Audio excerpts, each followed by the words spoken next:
அன்பு மாணவ செல்வங்கள் அனைவருக்கும் வணக்கம். இப்போ நம்ம பார்க்க போகிறது விரிவானம். மேல்நிலை 2ஆம் ஆண்டு இயல் 4 அந்த பகுதியில் இருக்கக்கூடிய விரிவானம். இப்போ அதாவது அதனுடைய தலைப்பு பாதுகாப்பாய் ஒரு பயணம். என்ன? பாதுகாப்பாய் ஒரு பயணம். அதாவது நம் வாழ்வை முழுமையாக்கும் கூறுகளுள் முதன்மையானது பயணம். நம்முடைய வாழ்வை முழுமையாக்கும் கூறுகளுள் முதன்மையானது எது? பயணம். அதிலும் சாலை வழி பயணம் மனதிற்கு மிகுதியான மகிழ்ச்சியை அளிக்கக்கூடியது.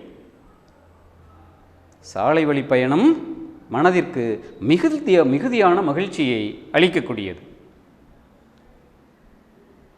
இப்போ அத்தகைய அந்த சாலை வழி பயணத்தை எவ்வாறு பாதுகாப்பாக மேற்கொள்ள வேண்டும்? அந்த சாலை வழி பயணத்தை எவ்வாறு பாதுகாப்பாக மேற்கொள்ள வேண்டும்?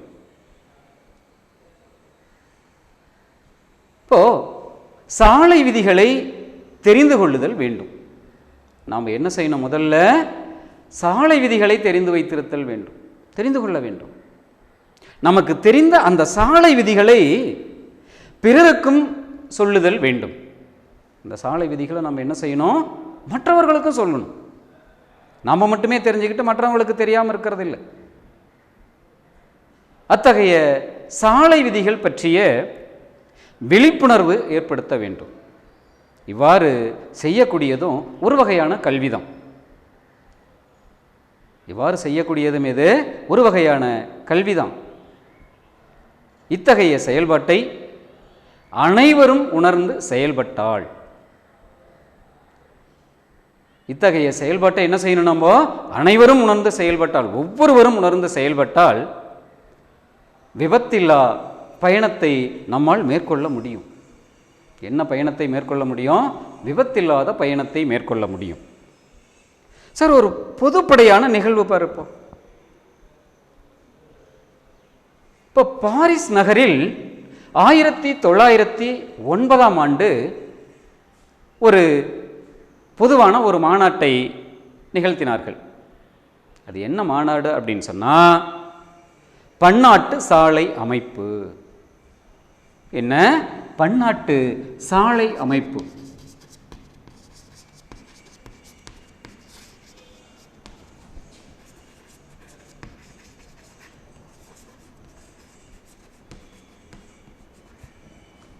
அது எப்போ?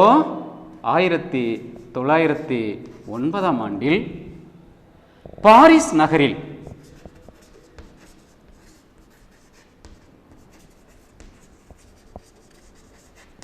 ஒரு மாநாடு, முதல் மாநாடு. அதில் என்ன அப்படின்னு சொன்னால், பொதுவான சாலை விதிமுறைகள் பற்றிய ஒரு உடன்பாடு ஏற்பட்டது. அதில் பொதுவான சாலை விதிகள், அதை பற்றிய உடன்பாடு. இப்போ பொதுவான சாலை விதிகளா? அது என்ன?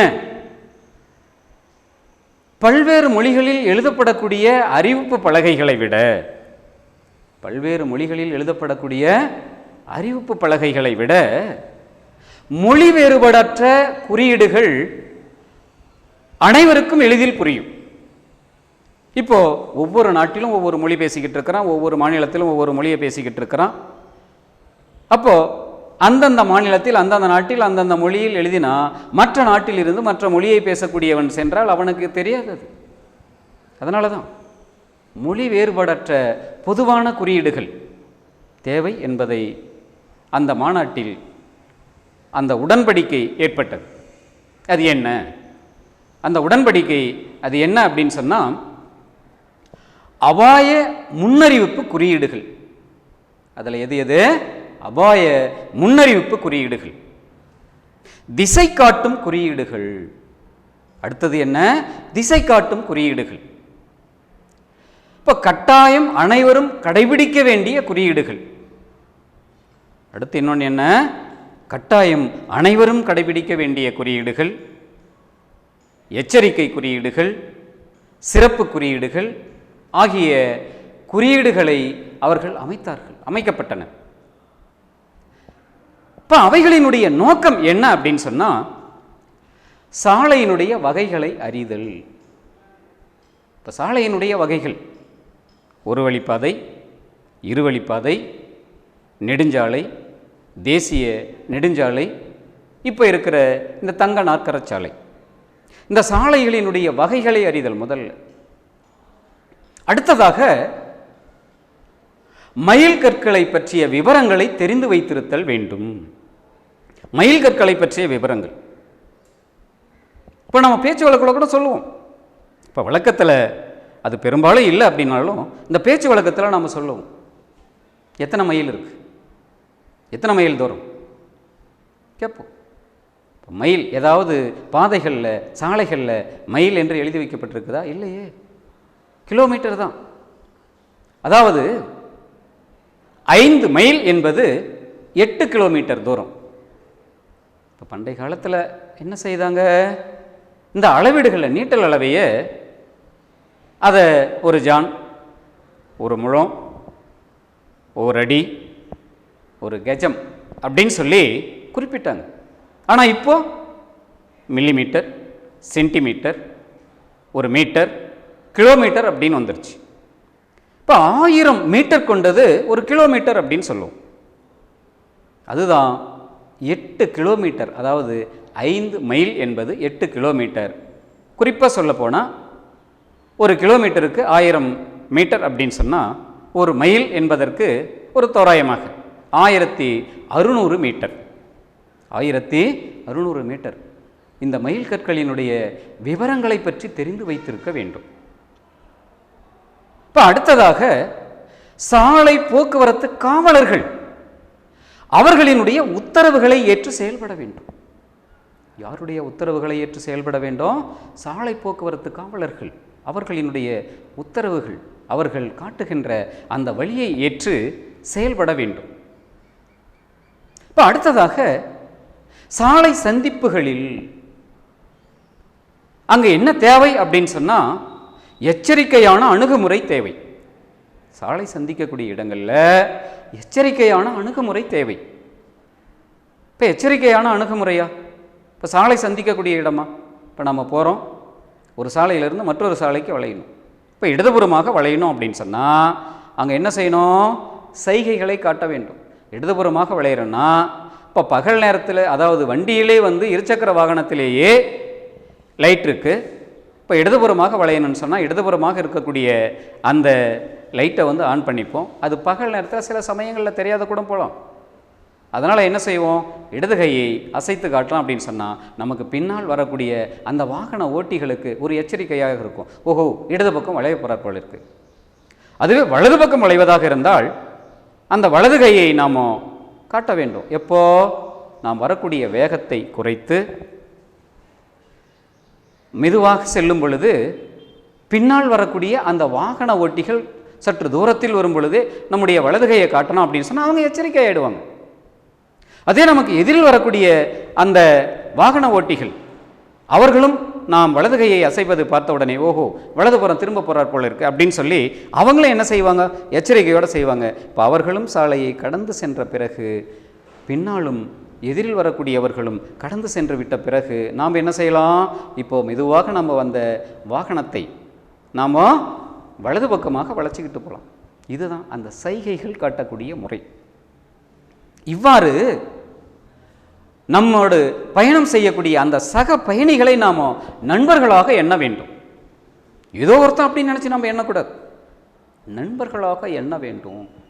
அவ்வாறு நாம் பயணம் செய்ய வேண்டும் என்பதை இந்த உடன்படிக்கை நமக்கு குறிப்பிடுகிறது. சரி, இப்போ இதுவரைக்கும் நாம் பொதுவான பகுதியை பார்த்தோம். இப்போது பாடப்பகுதிக்குள்ளே வருவோம். பாதுகாப்பாய் ஒரு பயணம். இப்போ இது பாரு, நமக்கு உரையாடல் வாயிலாக கொடுத்துருக்காங்க. சில உரையாடல் வாயிலாக வருது. அதாவது வாரத்தின் முதல் வேலை நாள் திங்கட்கிழமை. வாரத்துக்கு 7 நாள் இருக்குது. முதல் நாள் ஞாயிறு, ஆனால் ஞாயிற்றுக்கிழமை விடுமுறை. திங்கக்கிழமை தான் முதலாக வரக்கூடிய அந்த வாரத்தினுடைய வேலை நாள். இப்போ அந்த திங்கட்கிழமை காலை பள்ளிக்கு செல்லக்கூடிய மாணவர்கள், பேருந்தில் செல்லக்கூடிய மாணவர்கள் காலை 8 மணிக்கு பேருந்து நிறுத்தத்திற்கு வரக்கூடிய அந்த பேருந்தை பிடிப்பதற்காக 10 நிமிடம் முன்னதாகவே அனைவரும் வந்து கூடிவிட்டார்கள் பேருந்து நிறுத்தத்தில். 8 மணிக்கு பேருந்து வந்தது. பேருந்தில் பயணம் செய்யக்கூடிய பயணிகளும் மாணவர்களும் ஏறினார்கள். ஆனால் பயணிகள் ஏறி உள்ளே அவர்களினுடைய இருக்கைகளில் அமர்ந்து கொண்டார்கள். பள்ளி மாணவர்கள் படியில் தொங்கிக் கொண்டு பயணம் செய்தார்கள். இப்போ அந்த பேருந்து ஓட்டுநர் அவர் பார்த்தார், யாரப்போ அது படியில் நிற்கிறது, மேலே ஏறி வாங்க, இல்லாட்டி நான் வண்டியை நிறுத்திடுவேன் அப்படின்னு சொல்லி பேருந்தை மெதுவாக ஓட்டுறார். அந்த பேருந்தில் பயணம் செய்யக்கூடிய பயணிகள் சும்மா இருப்பாங்களா? இப்போ இந்த மாணவர்களை பார்த்து, படியில் நின்று பயணம் செய்யக்கூடிய அந்த மாணவர்களை பார்த்து அந்த பயணி ஒருவர் சொல்றார், படியில் பயணம் நொடியில் மரணம் என்று பேருந்தில் எழுதிவிட்டிருப்பது அது உங்களுக்கு தான். படியில் பயணம் நொடியில் மரணம் என்று பேருந்தில் எழுதப்பட்டிருப்பது அது உங்களுக்காக தான். தெரியலையா அப்படின்னு கேட்கிறார். இப்போ அடுத்த ஒரு பயணி சொல்றார், தம்பி படியில் பயணம் நின்றுக்கிட்டு ஏன் அபாயகரமாக படியில் நின்றுக்கிட்டு ஏன் அபாயகரமாக பயணம் செய்கிறீங்க? அப்படி படியில் நின்றுக்கிட்டு பயணம் செய்கிறதுனால உங்களுக்கு என்னதான் கிடைக்க போதோ தெரியல என்று சொல்கிறார். இப்போ இவ்வாறு அந்த பயணிகள் இருவரும் சொன்ன பிறகு மாணவர்கள் படியில் நின்று கொண்டு பயணம் செய்த மாணவர்கள் பேருந்தின் மேலே ஏறி வருகிறார்கள். பேருந்து வேகமாக புறப்படுகிறது. இதே போல ஒவ்வொரு பேருந்து நிறுத்தத்திலும் இது தொடர்கதையாகவே இருக்கின்றது.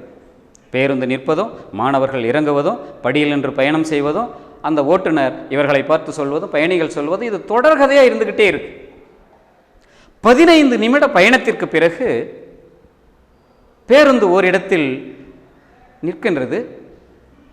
முன்னாடி பார்த்தா எதிரில் வரக்கூடிய வாகனங்களும் அப்படியே வரிசையில் நின்று கொண்டிருக்கின்றது. இங்கே சென்று கொண்டிருந்த வாகனங்களும் வரிசையில் அப்படியே நின்றுகிட்டு இருக்குது. சிலர் எதிரே அந்த பேருந்துகளிலிருந்து, அந்த வண்டிகளிலிருந்து எதிரே வரக்கூடிய சிலரை பார்த்து ஒரு பயணி கேட்குறார், என்னாச்சு, ஏன் போக்குவரத்து நெரிசல் ஏற்பட்டிருக்கு கேட்குறார். பள்ளிக்கூடத்து மாணவர்கள் 3 பேர் ஒரே இருசக்கர வாகனத்தில் அவர்கள் மிக வேகமாக வந்து எதிரே வந்த லாரியில் மோதிவிட்டார்கள். விபத்து ஏற்பட்டு விட்டது. பார்க்கவே பரிதாபமாக இருக்கு,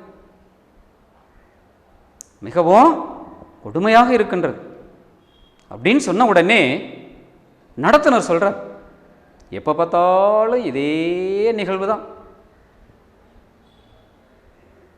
மனசு ரொம்ப வலிக்குதுங்க அவர் சொல்றார். இப்போ அதில் ஒரு பயணி வந்து அவரே பேசுகிறார், பார் எதற்காக 3 பேர் ஒரே வண்டியில் வரணும்? பள்ளிக்கூடத்து பசங்க எதுக்காக 3 பேர் ஒரே வண்டியில் வரணும்? அதனால தான் இப்படி ஆகுது அப்படின்னு ஒரு பயணி சொல்றார். அடுத்த ஒரு பயணி கேட்கிறார், பள்ளிக்கூடத்து பசங்க எதற்கு வண்டி ஓட்டணும்? பள்ளிக்கூடத்து மாணவர்கள் இருசக்கர வாகனத்தை இயக்கக்கூடாது என்பது அவனுடைய பெற்றோர்களுக்கு தெரியாதா? அது சட்டப்படி குற்றம் என்பது அவர்களினுடைய பெற்றோர்களுக்கு தெரியாதா அப்படின்னு சொல்றார். இப்போ அடுத்த ஒரு பயணி, 3வது ஒரு பயணி, அவர் சொல்றார்,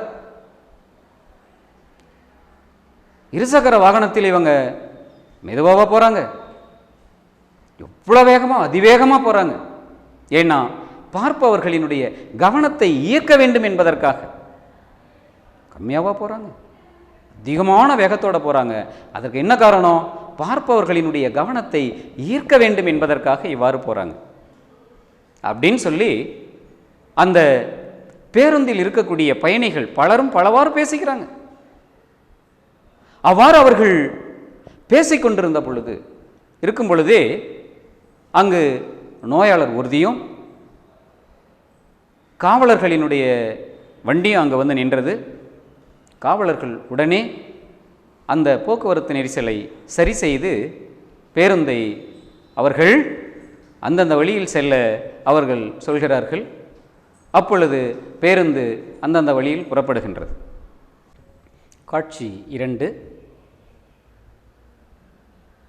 இப்போ அந்த பேருந்தில் பயணம் செய்த மாணவர்கள், பள்ளி மாணவர்கள்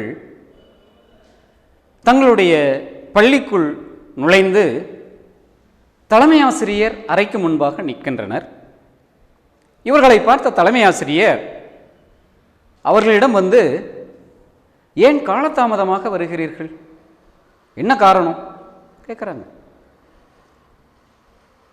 அந்த 15 மாணவர்களுள் ஒருவன், பகலவன் என்ற மாணவன்,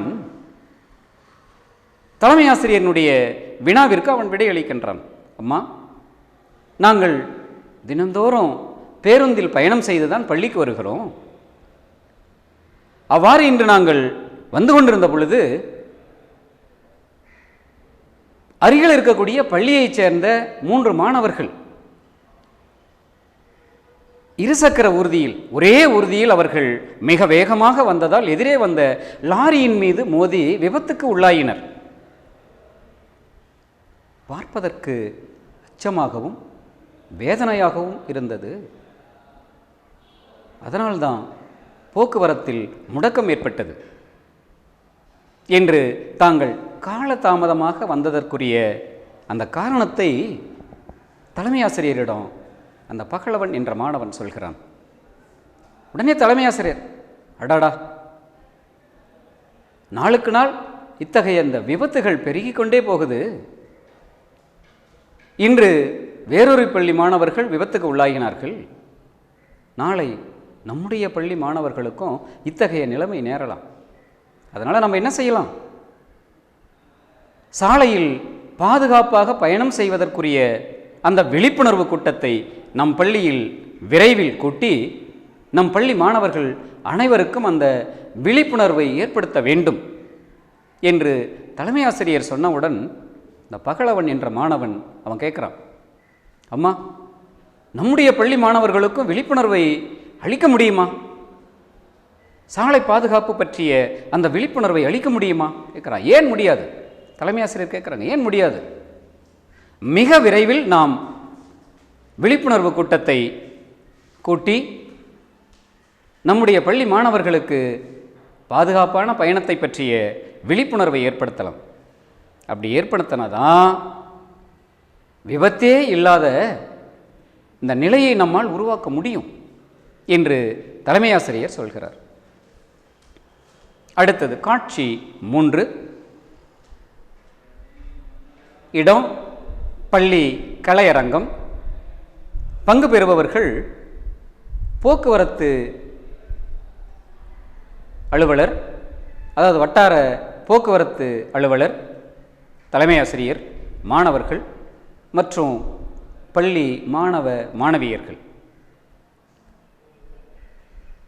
இப்போ தமிழ்தாய் வாழ்த்து முழங்கியவுடன் தலைமை ஆசிரியர் இப்போ மாணவர்களை பார்த்து பேசுகிறாங்க. அன்பு மாணவ செல்வங்களே, சாலை பாதுகாப்பு என்றால் சாலையை நாம் அனைவரும் பத்திரமாக பாதுகாக்க வேண்டும் என்பது பொருள் அல்ல. சாலையில் நாம் பாதுகாப்பாக பயணம் செய்ய வேண்டும் என்பதுதான் பொருள். எது? போக்குவரத்து சாலையில் நாம் பாதுகாப்பாக பயணம் செய்ய வேண்டும் என்பதுதான் பொருள்.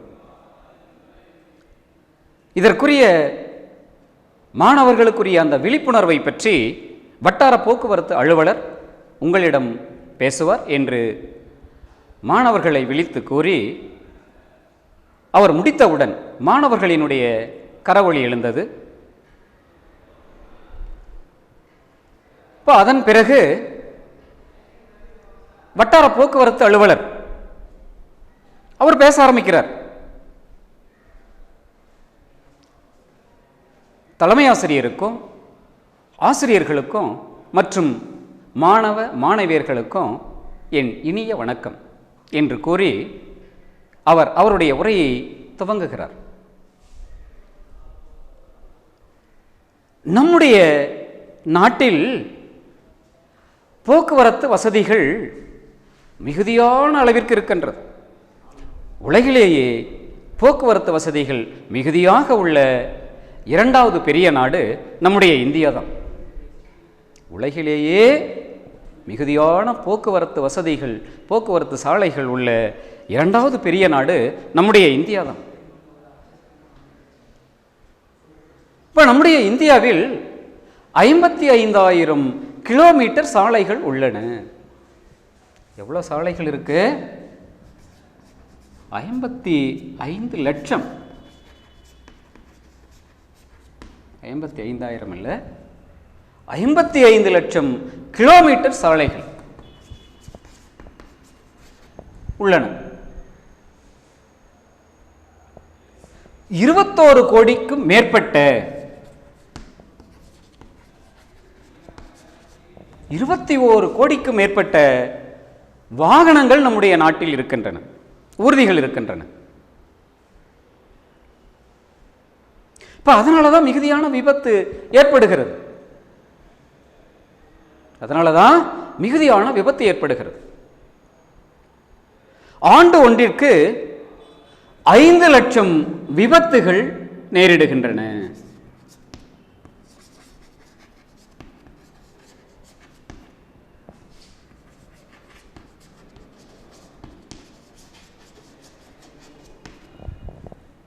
ஆண்டு ஒன்றிற்கு எவ்வளவு விபத்துகள்? 5 லட்சத்திற்கும் மேற்பட்ட விபத்துகள், ஏறக்குறைய 50 லட்சத்திற்கும் மேற்பட்ட விபத்துகள் ஏற்படுகின்றன.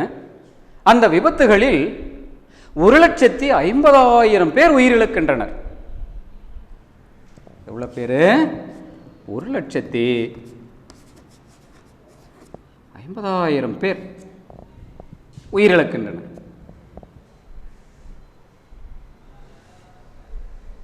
இரண்டு லட்சத்திற்கும் மேற்பட்டோர் தங்களுடைய உடல் உறுப்புகளை இழந்து துன்பத்தில் வாடிக்கொண்டிருக்கின்றனர். 2 லட்சத்திற்கும் மேற்பட்டோர் தம்முடைய உடல் உறுப்புகளை இழந்து துன்பத்தில் வாடிக்கொண்டிருக்கின்றனர். அதாவது ஒரு நாளைக்கு நடக்கக்கூடிய விபத்துகளில் 1/3 பேர் உயிரிழக்க நேரிடுகிறது.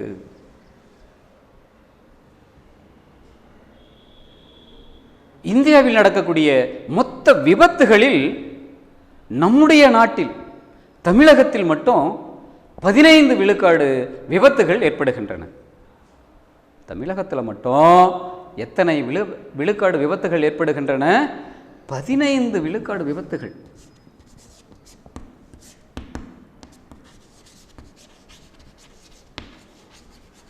தமிழகத்தில் மட்டும் 15 விழுக்காடு விபத்துகள் ஏற்படுகின்றன.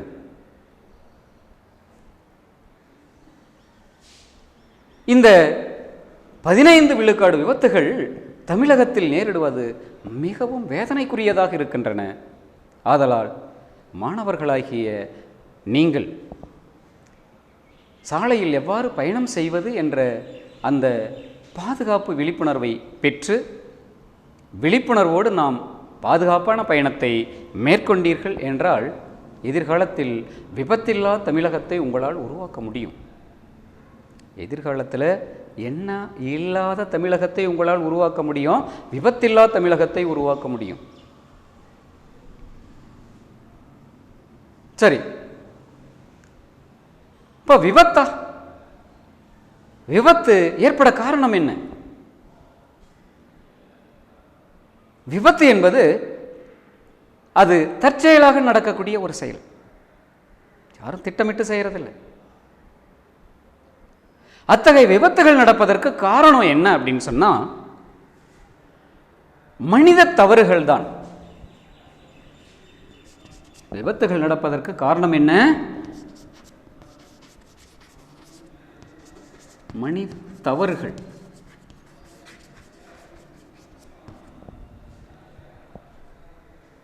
மனிதர்கள் விழிப்புணர்வோடு இல்லாமல் ஒழுங்கினமாக அவர்கள் நடந்து கொள்வதால் தான் விபத்துகள் ஏற்படுகின்றன.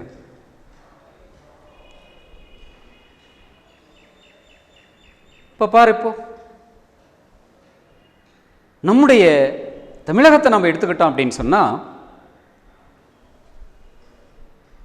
நம்முடைய தமிழகத்தில் மட்டும் ஏற்படக்கூடிய விபத்துகளில் 35 விழுக்காடு விபத்துகள் இருசக்கர வாகனத்தால் ஏற்படக்கூடிய விபத்துகள். எந்த வாகனத்தால் ஏற்படக்கூடிய விபத்துகள்? இருசக்கர வாகனத்தால் ஏற்படக்கூடிய. இப்ப அந்த விபத்துகள் ஏற்படாத வண்ணம் எவ்வாறு தடுக்கணும்? அவற்றை தடுக்கக்கூடிய வழிமுறைகள் என்ன? இப்ப 18 வயது நிறைவடையாத அந்த குழந்தைகள் இருசக்கர வாகனங்களை ஓட்டுவதும் ஒரு காரணம்தான். இப்ப இருசக்கர வாகனங்களை எப்பொழுது ஓட்ட வேண்டும்? 18 வயது நிறைவடைந்த 18 வயது நிறைவடைந்தவர்கள் தான் முறையாக ஓட்டுநர் பயிற்சி பெற்று, அந்த ஓட்டுநர் பயிற்சி பெற்றதன் மூலமாக ஓட்டுநர் உரிமம் பெற்று இருசக்கர வாகனத்தை இயக்க வேண்டும். 18 வயது நிறைவடைந்தவர்கள் முறையான பயிற்சி பெற்று, அந்த பயிற்சியின் மூலமாக ஓட்டுநர் உரிமம் பெற்று இருசக்கர வாகனத்தை இயக்க வேண்டும். பள்ளி மாணவர்கள் எக்காரணத்தை கொண்டும் இருசக்கர வாகனத்தை இயக்கக்கூடாது. ஏன்? பள்ளி மாணவர்கள் என்றாலே இப்போ +2 படிக்கிறான், பள்ளி இறுதி வகுப்பு படிக்கிறான் அப்படின்னா கூட அவனுடைய வயது 17 தான். 11th படிக்கிறானா அவனுடைய வயது 16 தான். 10th படிக்கிறானா 15 தான். ஓட்ட தெரியும் அப்படிங்கிறதுக்காக அவன் எடுத்துக்கிட்டு வண்டி எடுத்துக்கிட்டு மிக வேகமாக போகிறதில்லை. அது சட்டப்படி குற்றம். பள்ளி மாணவர்கள் இருசக்கர வாகனத்தை இயக்குவதே சட்டப்படி குற்றம். அவ்வாறு இல்லாமல் இருசக்கர வாகனத்தை இயக்கி அவர்கள் மிக வேகமாக செல்வதால் தான் விபத்து ஏற்படுகின்றது. அதற்கு தவறுகள் தான் காரணம், மனித தவறுகள் தான்.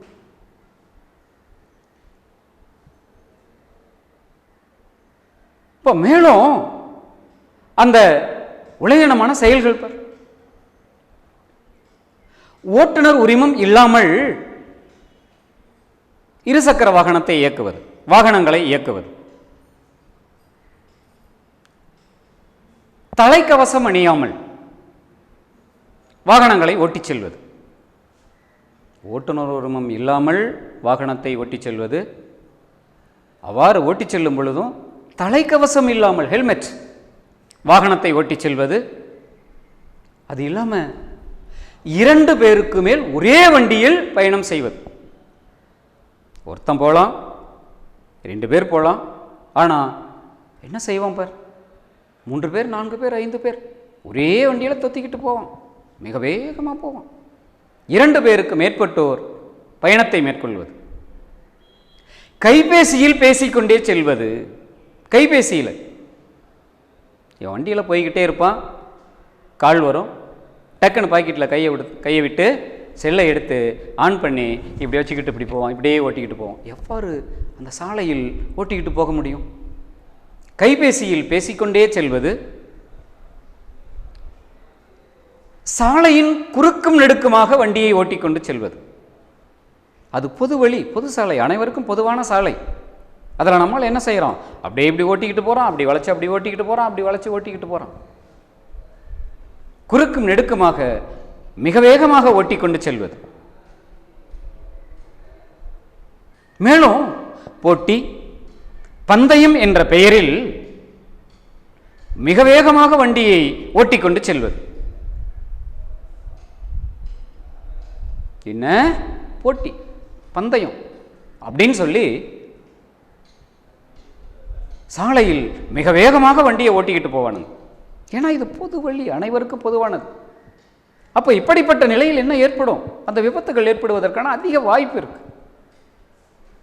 மேலும் காதணி கேட்பிகளை பொருத்தி கொண்டு செல்வது. என்ன செய்வான்? ஹெட்போன் அப்படின்னு ஒன்று வந்துருச்சு, அப்படியே எடுத்து தலையில் மாட்டிக்குவான், பேசிக்கிட்டே போவோம். இப்படி போகும்போது அவனுடைய கவனம் என்னவாகும்? காதணி கேட்பிகளை பொருத்தி கொண்டே வண்டியை ஓட்டிக்கொண்டு செல்வது. இத்தகைய காரணங்களால் தான், இத்தகைய தவறுகளால் தான் மிகுதியான விபத்து ஏற்படுகிறது. இதனால தான் என்னவாகுது? மிகுதியான விபத்து ஏற்படுகிறது.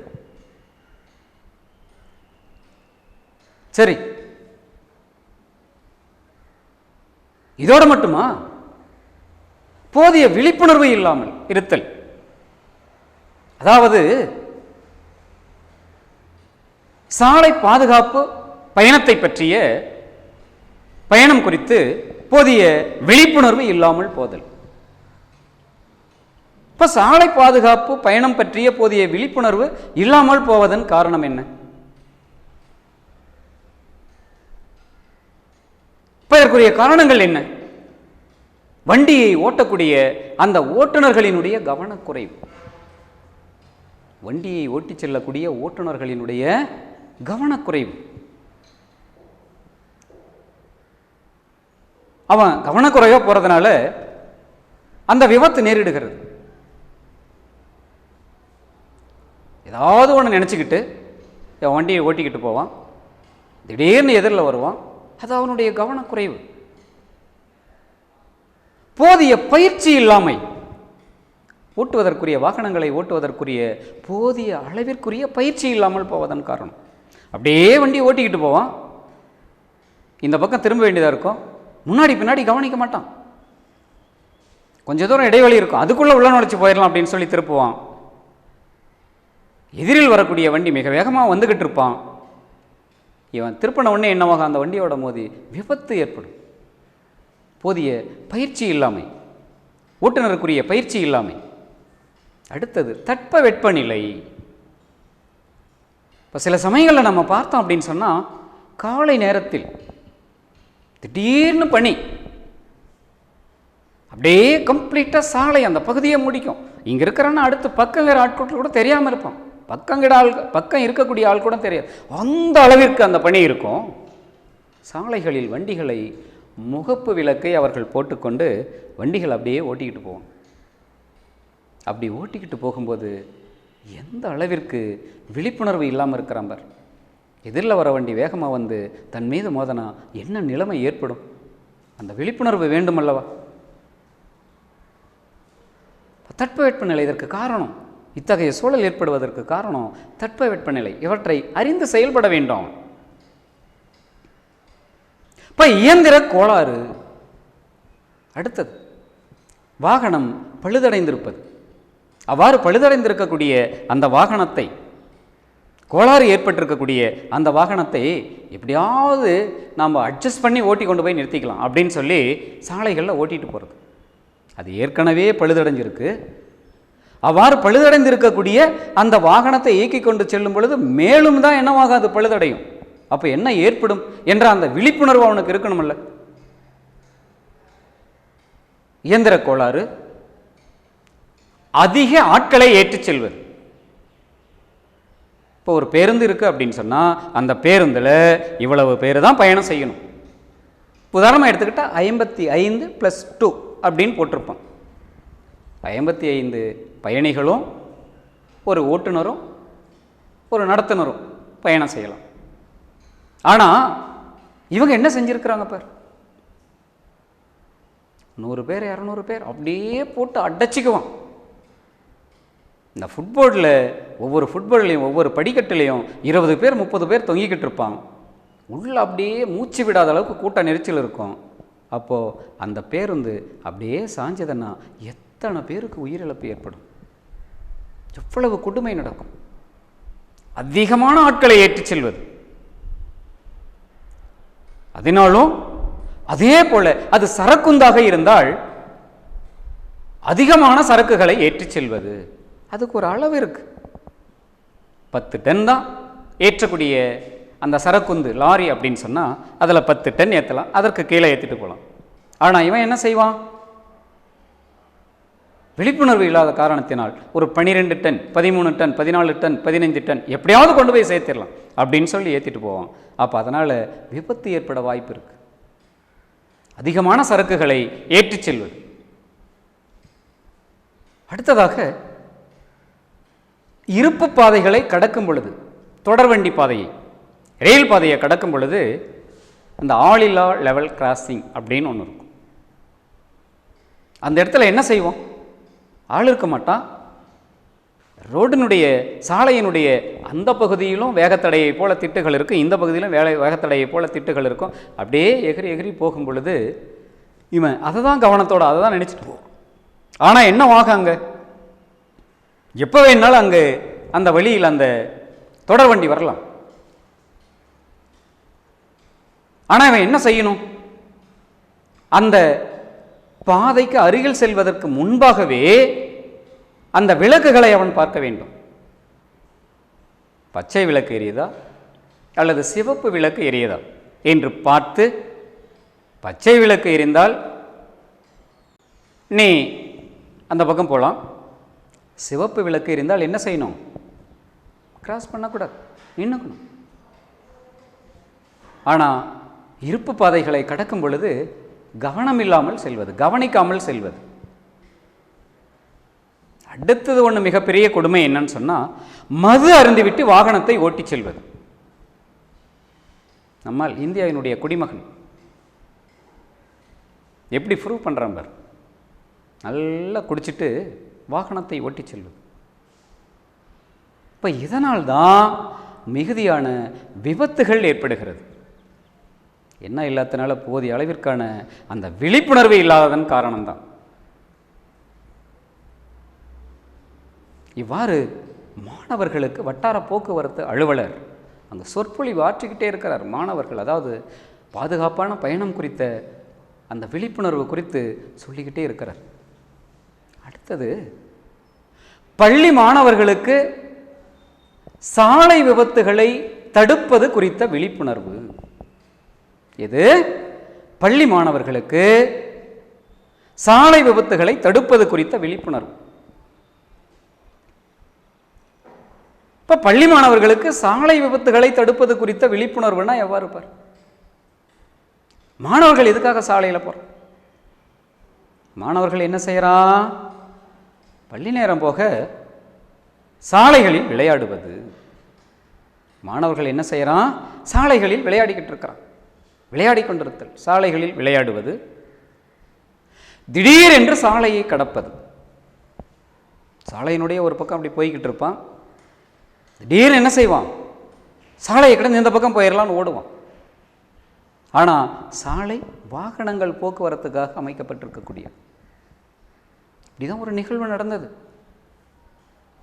பள்ளி விட்ட உடனே மாணவர்கள் அப்படியே இடப்பக்கமாக, சாலையினுடைய இடது பக்கமாக நடந்து வந்துகிட்டு இருக்கிறாங்க. பள்ளி விட்டதும் தன்னுடைய குழந்தை அழைத்து கொண்டு செல்ல வேண்டும் என்பதற்காக ஒரு சிறுவனினுடைய தாய் அவர்களினுடைய வீட்டிலிருந்து அவங்க வேகமாக சாலையை வந்து சந்திக்கிறாங்க. இந்த பையன் தன்னுடைய நண்பர்களோடு பார்த்து அப்படியே பேசிக்கிட்டு விளையாடிக்கிட்டு போகிறான். திடீர்னு பார்க்குறான், எதிர்ப்புறத்தில் அவங்க அம்மா நிற்கிறாங்க. அவங்க அம்மாவை பார்த்த உடனே மிக வேகமாக திடீர்னு அம்மாவை நோக்கி கையை நீட்டிக்கிட்டு ஓடி வரான். ஆனால் அந்த சமயத்தில் அந்த சாலையில் மிக வேகமாக வந்த ஒரு டிராவல்ஸ், ஒரு வண்டி அப்படியே அந்த பையன் அடிச்சிருச்சு. அடுத்த செகண்ட் ஸ்பாட் அவுட். எவ்வளவு கொடுமை பார்! மாணவர்கள் திடீரென்று சாலையை கடப்பது, சாலையின் நடுவே செல்வது. அடுத்து என்ன செய்வான்? ரோட்டில் கடந்து செல்லும் பொழுது ரோட்டினுடைய ஓரமாக போக மாட்டான், நடுப்பகுதியில் அப்படியே நடந்து போவான். சாலையின் நடுவே செல்வது, வாகனங்களின் பின்புறத்தை பிடித்துக்கொண்டு மிதிவண்டியில் செல்வது. இந்த மாணவர்கள் என்ன செய்வான்? சைக்கிள் ஓட்டிக்கிட்டே போவான் ரோட்டில். பேருந்தோ அல்லது சரக்குந்தோ அல்லது டிராக்டர்ஸ், இந்த டிராக்டர் ஏதாவது வண்டி வழியில் வருது அப்படின்னு சொன்னால் அதனுடைய பின்பகுதியில் இருக்கக்கூடிய அந்த கம்பிகளை எட்டி பிடிச்சிப்பான். ஒரு கையில் மிதிவண்டியை பிடிச்சிக்குவான். அது போகிற வேகத்தில் இவனும் போய்கிட்டே இருப்பான். பேருந்திலோ அல்லது சரக்குந்திலோ அல்லது ஏர் உழுவதற்காக விவசாயி வைத்திருக்கக்கூடிய அந்த டிராக்டர், அதிலோ பின்புறமாக இருக்கக்கூடிய அந்த கம்பிகளை பிடித்துக்கொண்டு மிதிவண்டியில் வேகமாக செல்வது. இப்போ அடுத்ததாக ஓடும் பேருந்தில் ஓடி பிடிச்சி அவன் ஏறுறது. பேருந்து வந்து நிற்குது, பயணிகளை ஏற்றிக்கொள்கிறது, மூவாயிடுச்சு, கிளம்பி போகுது. அது வரைக்கும் அவன் ஏற மாட்டான். கொஞ்சம் வேகம் எடுத்த பிறகு வேகமாக போகிற பேருந்தை ஓடி பிடிச்சவன் அதில் ஏறுவான். ஓடும் பேருந்தில் ஏறுவது சரி. பேருந்தில் அவன் பயணம் செய்து கொண்டிருக்கும் பொழுது பேருந்து நிற்பதற்கு முன்பாகவே இறங்குவது. ஏன்னா அதுலேயே அழகாக எழுதி விட்டுருப்பான், வண்டி நின்றபின் இறங்கவும். என்ன செய்யணும்? வண்டி நின்ற பிறகு இறங்கவும். அதே போல் பின்புறமாக இருக்கக்கூடிய படிக்கட்டில் எழுதுவோம், வரிசையில் நின்று ஏறவும். என்ன செய்யணும்? நம்ம பேருந்தில் ஏறும் பொழுது வரிசையில் நின்று தான் ஒவ்வொருத்தராக ஏறணும். பின்பகுதியில் ஏறி இறங்கக்கூடிய இடத்தில் முன்பகுதியில் இருக்கக்கூடிய அந்த படிக்கட்டு வழியாக இறங்கணும். அதுதான் பேருந்தினுடைய பயணம் செய்வதற்குரிய விதிமுறை. ஆனால் இவன் என்ன செய்வான்? ஓடும் பேருந்தில் ஏறுவது, பேருந்து ஓடிக்கிட்டே இருக்கும் பொழுது பேருந்திலிருந்து இறங்குவது,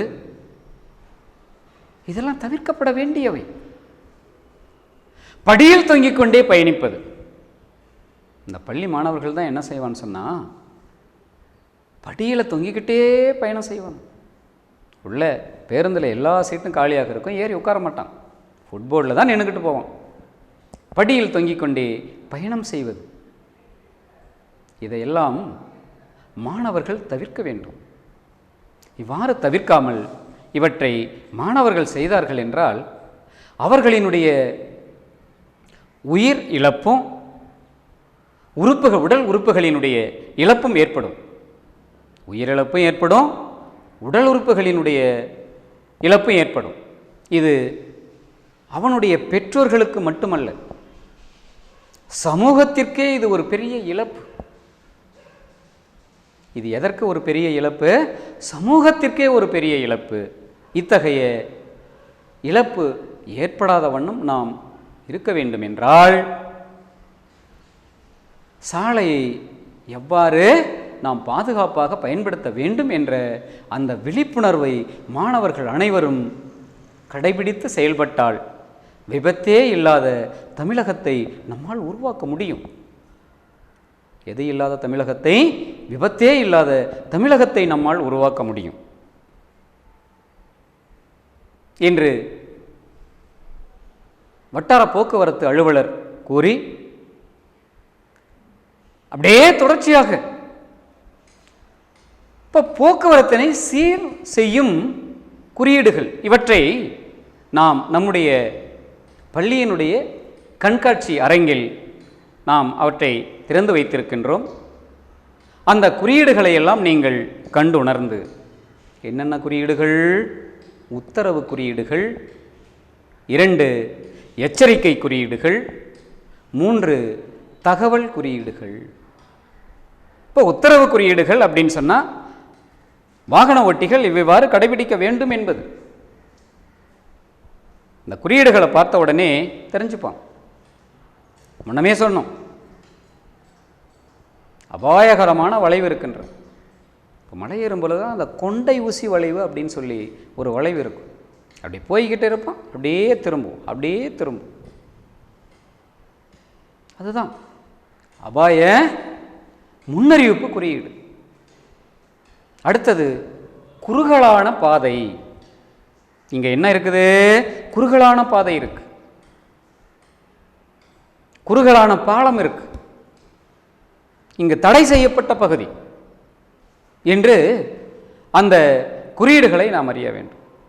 இவ்வளவு வேகத்தில் தான் செல்ல வேண்டும், 30 கிலோமீட்டர் வேகத்தில் செல்ல வேண்டும், இந்த பகுதியில் 50 கிலோமீட்டர் வேகத்தில் நீங்கள் செல்லலாம் என்ற அந்த உத்தரவு குறியீடுகள்.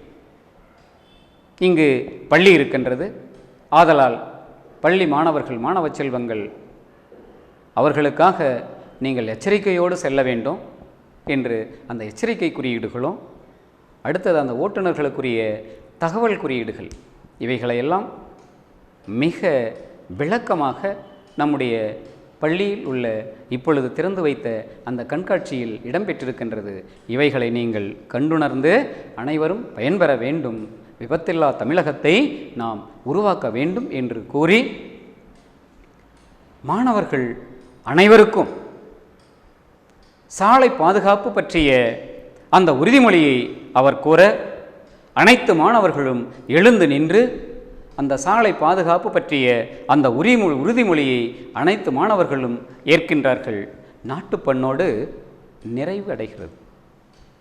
இந்த கூட்டமே என்ன செய்யுது? இப்போ இந்த நிகழ்ச்சியே நாட்டுப்பண்ணோடு நிறைவடைகிறது. அடுத்ததாக இதில் மேலே நாம் ஒன்று பார்க்கக்கூடியது என்னப்ப, 2017 ஆண்டு மோட்டார் வாகன சட்டம்.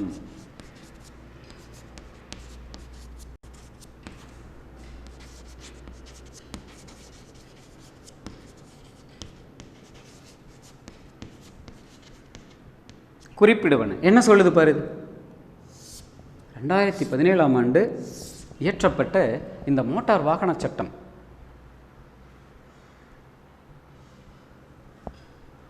என்ன சொல்லுது அப்படின்னு சொன்னா, 18 வயது நிறைவடையாத குழந்தைகள் வாகனத்தை இயக்கினாலோ அல்லது விபத்தை ஏற்படுத்தினாலோ அந்த குழந்தையினுடைய பெற்றோர்களுக்கு 3 ஆண்டு சிறை தண்டனை விதிக்கப்படும். இது 18 வயது நிறைவடையாத குழந்தைகள் வாகனத்தை இயக்கினாலோ அல்லது விபத்துகளை ஏற்படுத்தினாலோ அந்த குழந்தையினுடைய பெற்றோர்களுக்கு 3 ஆண்டுகள் சிறை தண்டனை விதிக்கப்படும். ஏன்? 18 வயதிற்கு நிறைவடையாத குழந்தைகளுக்கு வாகன ஓட்டுநர் உரிமம் கிடையாது. அதற்குள் குழந்தைகள் வாகனத்தை இயக்கக்கூடாது. அடுத்தது, ஓட்டுநர் உரிமம் இல்லாத வாகனத்தை ஓட்டினால், ஓட்டுநர் உரிமமே நமக்கு இல்லை, ஆனால் வாகனத்தை ஓட்ட தெரியும் அப்படின்றத ஓட்டிட்டு போகும். இவ்வாறு வாகனத்தை ஓட்டினால் ரூபாய் 5000 அபராதம் விதிக்கப்படும். அவர்களுக்கு என்ன? 5000 ரூபாய் அபராதம் விதிக்கப்படும். மேலும் 3 மாத சிறை தண்டனையும் கிடைக்கும். 5000 ரூபாய் அபராதமும் 3 மாத சிறை தண்டனையும் இரண்டுமே கிடைக்கும். அடுத்ததாக, மிக வேகமாக வண்டியை இயக்கினால், ஓட்டுநர் உரிமமே இருக்கு, ஆனால் அபாயகரமான முறையில் மிக வேகமாக வண்டியை ஓட்டிச் சென்றால் அவர்களுக்கு ரூபாய் 5000 அபராதம் விதிக்கப்படும். அவர்களுக்கு எவ்வளவு? 5000 ரூபாய் அபராதம் விதிக்கப்படும். மது அருந்திவிட்டு வாகனத்தை ஓட்டினால் ரூபாய் 10,000 அபராதம் விதிக்கப்படும். மது அருந்திவிட்டு வாகனத்தை ஓட்டினால் அவர்களுக்கு எவ்வளவு அபராதம்? ரூபாய் 10,000 அபராதம் விதிக்கப்படும்.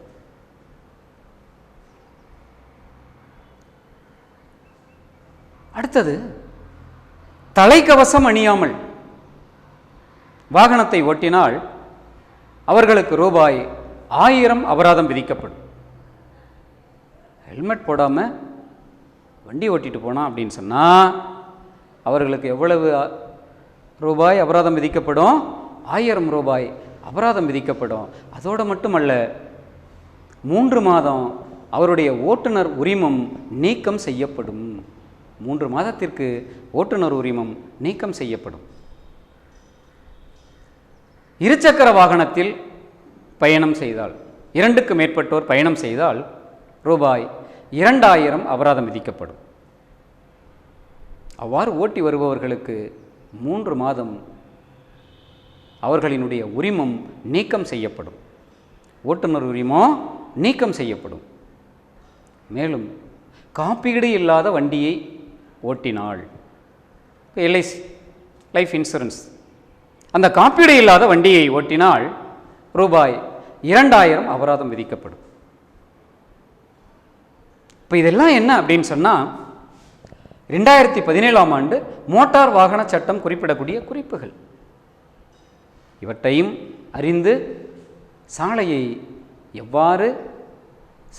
எவ்வாறு பாதுகாப்போடு பயணம் செய்ய வேண்டும் என்பதை அறிந்து போதிய விழிப்புணர்வை நாம் அறிந்ததோடு மட்டுமல்லாமல் மற்றவர்களுக்கும் அவற்றை எடுத்துச் சொல்லி அவர்களையும் விழிப்புணர்வு அடையச் செய்து அனைவரும் பயன்பெறுவோம்.